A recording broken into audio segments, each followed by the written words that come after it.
Hi, good morning, everyone. You're allowed to reply. Good morning. Wonderful, thank you. My name is Dr. Myriam Francois, and it is my absolute pleasure to welcome you all here today for this very important symposium. Now, clearly, this is not your average academic conference. I say that clearly because I've rarely attended one in a setting which could double up as a rave site. And I've definitely never been to an academic conference with decks and a DJ. So welcome. Clearly, Finns do things differently.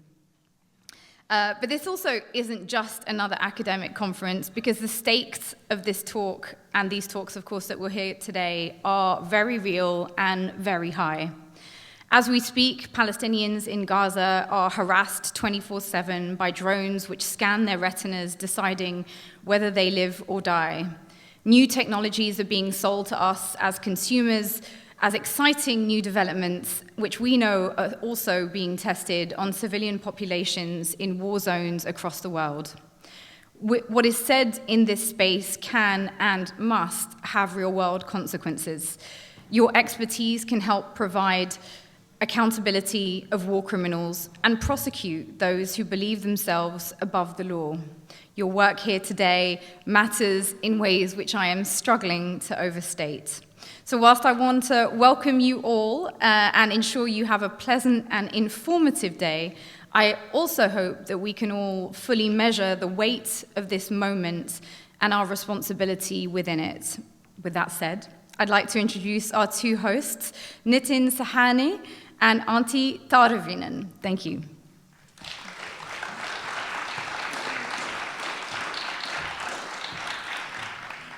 Good morning, everyone. Morning. Thank you, Myriam, for getting us going, and it's such a pleasure having you all here. We have guests from all over the world here today, and I couldn't be more delighted that this is happening.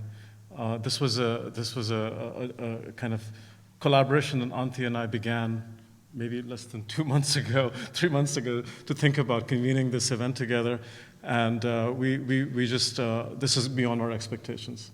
Definitely, and I just gotta acknowledge Nitin here, because I just submitted my PhD. Woo! But That's right. That kind of 3 days ago. That kind of led into a situation where I was kind of a ghost in this managing. So. Yeah. We were working in spirit together. Spirit, and we've had an amazing team working with us, who are all here. Our volunteers, our design team. It takes a village to create something like this, and we've had a beautiful village to work with. And we'll acknowledge all of them individually towards the end of the event. But we just want you to know that this is a very, very collective event. We also have many partners who are supporting our work, like the Finnish Center of AI, the Finnish Institute for the Middle East, the Helsinki Institute for Information Technology, which gave us a small, modest, generous grant, and the Aalto AI team, that is a really great team of student researchers working around AI. So there's a really fantastic group of people who are coming together for this symposium. But most importantly, it's you that are making the symposium really special. Many of you are going to be coming and joining us for keynote discussions, panels.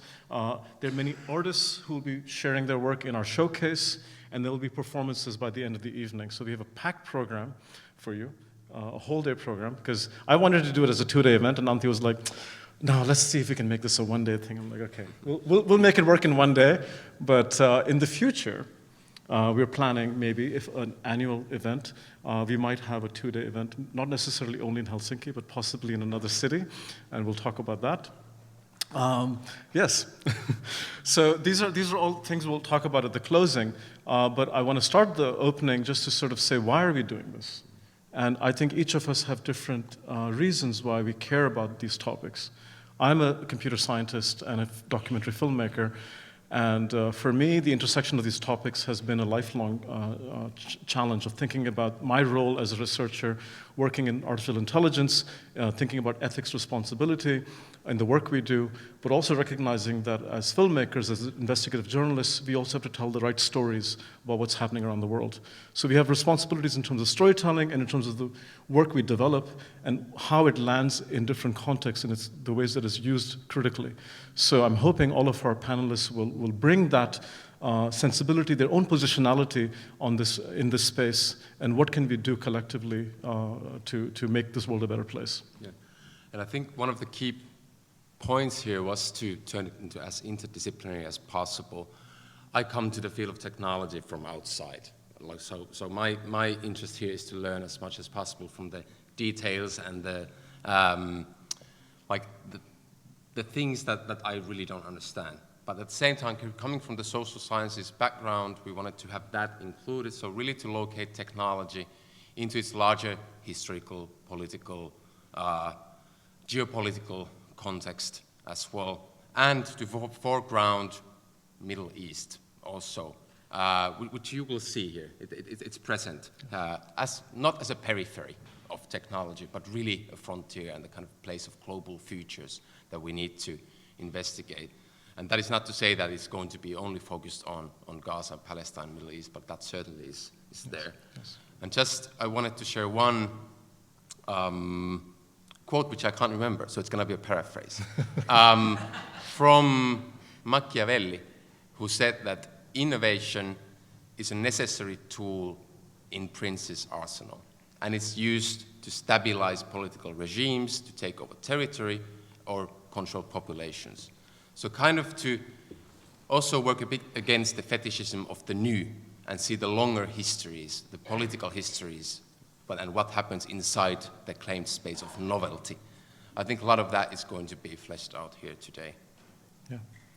Well, to make this conversation inclusive and productive, we invite you to be part of the conversation throughout the panels and discussions, to ask questions, but also to just ensure we have a safe space for everybody to express their views and to recognize that other people's place in these conversations are just as important as yours. So we hope you respect that demeanor in the way we conduct our whole symposium. I think with that, well, I'll just say a couple of logistical things. I mean, we have quite a nice lineup. You will see the program online as well as on the screens here. We'll have keynotes just now, and then there'll be a panel discussion after that, and there'll be a lunch break. And we actually have a nice lunch coming for you, so you don't have to leave the facilities. We have Levant, which is a Syrian-owned local restaurant that has been very kind to offer us, with our support, a nice Middle Eastern vegetarian lunch. And so we will have that together. And then there is a cafetoria, which has sustainably sourced coffee from Latin America that's here today and is supporting this conference. And please enjoy the coffee and tea there. In the evening, when we have a short break for the Media Arts Showcase, where you get to see a lot of the works, we will also have a small meze provided by Levant, so you won't go hungry throughout the day. Hopefully we can keep you here, but you can also step out and have a drink at the local bars and breweries and do that when you like in the evening. But we're going to keep you here till 9 o'clock in the evening because we have some amazing performances happening. So we're trying our best to make it interesting and convenient for you here. I think those are the most important logistical notes. This event is live streamed, so what you say may show up on the live stream, but that is up to you. And we will have a recording of the event by the end that we will share. I think with that, we can end our remarks. Is there anything else you want to share? That's Antti? it. Yeah. Welcome. Thank you. Yep.